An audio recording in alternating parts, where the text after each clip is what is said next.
Bonjour, bonsoir à tous ceux qui se demandent pourquoi Los Angeles, capitale mondiale du cinéma, n'a pas de festival à son nom. Je dis, nous y sommes. Los Angeles Film Festival, beaucoup moins prestigieux que Cannes, beaucoup plus discret que Toronto, rien à voir avec Venise. Pourtant, le LAFF, comme on le surnomme, a réussi un gros coup, probablement le plus gros coup de l'année, organisé l'avant-première mondiale de Twilight. Nous y serons tout à l'heure, c'est Hollywood Live, bienvenue à Los Angeles. Twilight, en grande star donc, puisque c'est l'événement phare de ce festival. Nous vous présenterons également notre sélection des films, ceux qui nous ont plu, et à chaque film, sa première, on ne fait pas les choses à moitié. Sélection toujours avec les principales sorties estivales chez vous en France. On commencera par une sortie immédiate ici aux États-Unis, celle du dernier maître de l'air de M. Night Shyamalan.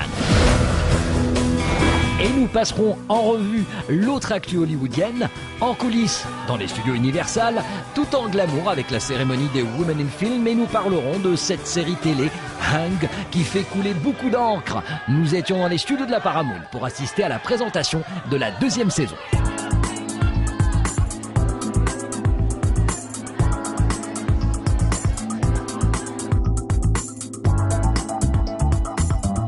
Jaune et température caniculaire pour l'avant-première de Despicable Me. Moi, moche et méchant. Ce sera le titre français de cette comédie qui est présentée encore une fois dans le cadre du Los Angeles Film Festival. Alors, il vous faudra toutefois attendre le mois d'octobre avant de découvrir ce dessin animé. Oui, Despicable Me est un dessin animé. We stole the Statue of Liberty, the small one from Las Vegas. They translated this film in French in nasty, ugly, Sure. and mean. Well, I play a character who is nasty, ugly, and mean, who is the now #2 supervillain in the world.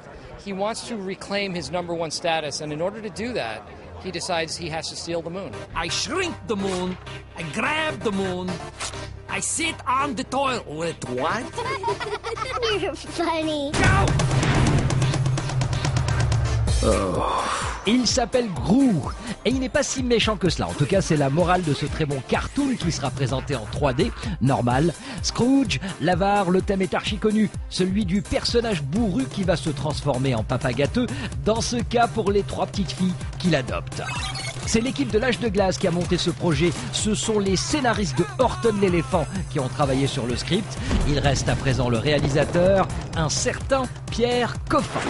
It's the animation team was from France. The film has a different quality to it. Visually, it's very, very interesting. Knocked over! It's so fluffy! Despicable.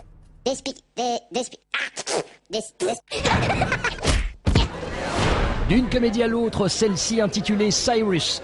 Mérité qu'on en parle, ce n'est pas tous les jours qu'on nous propose une vraie comédie de situation au cinéma au lieu de la succession de gags classiques. Jonah Hill, c'est lui, joue Cyrus, musicos, 21 ans et amoureux de sa mère. Remarquez, quand la maman s'appelle Marisa Tomei, on peut comprendre pourquoi. Problème, John C. Reilly, lui aussi, est amoureux d'elle, certainement pas de la même façon, mais pour gagner le cœur de la maman, il faut passer par le fils, et là, c'est la guerre. You know, this was a level of freedom that I really haven't had before, and most days it was really empowering and fun and crazy, and other days it was a little bit uncomfortable and overwhelming, but I'm really glad these guys stuck to their independent way of storytelling and filmmaking, even though this is supported by a big studio. Jay et Marc Duplass, retenez leur nom, ce sont eux qui avaient intégré il y a quelques années la sélection de Sundance avec un court-métrage qui avait coûté $3. Depuis, ils collectionnent les prix tout en restant, comme le disait John C. Reilly, indépendant. Ours d'argent à Berlin, prix du public à Édimbourg. Les Duplass ont encore plein de films à nous offrir et c'est tant mieux. En attendant, voici Cyrus qui sortira le 15 septembre prochain sur vos écrans. On reste sur Downtown, juste en face du Nokia Theater, pour vous proposer, comme promis dans quelques minutes, l'avant-première de Twilight Hésitation. Twilight qui sort cette semaine ici aux États-Unis. Et dans la course au box-office, même si c'est gagné d'avance, il y a également le nouveau film de M. Night Shyamalan. Présentation.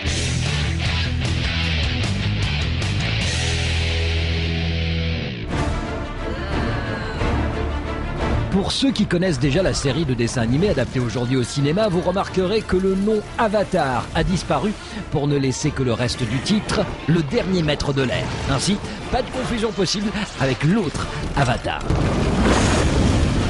Le dernier maître de l'air, ce sont 4 civilisations qui doivent coexister en paix pour garantir l'équilibre de l'univers. Les tribus de l'eau, le royaume de la terre, la nation du feu et les nomades de l'air. Mais depuis que la nation du feu domine les 3 autres peuples, le monde n'est que destruction et souffrance. Ce sera donc la mission de Aang, le dernier maître de l'air, de rétablir l'ordre au sein de l'univers. Mais pour réussir, Aang devra d'abord maîtriser les 3 autres éléments. Pour la première fois de sa carrière, M. Night Shyamalan adapte un scénario qui n'est pas, à l'origine, le sien. Pour la première fois de sa carrière également, le réalisateur du Sixième Sens utilise les effets spéciaux sur ordinateur. Avec sa cible jeune et sa notoriété en tant que série télé, le dernier maître de l'air, même s'il ne fera pas le poids devant Twilight, devrait permettre à M. Night Shyamalan de faire un comeback après une série de flops successifs.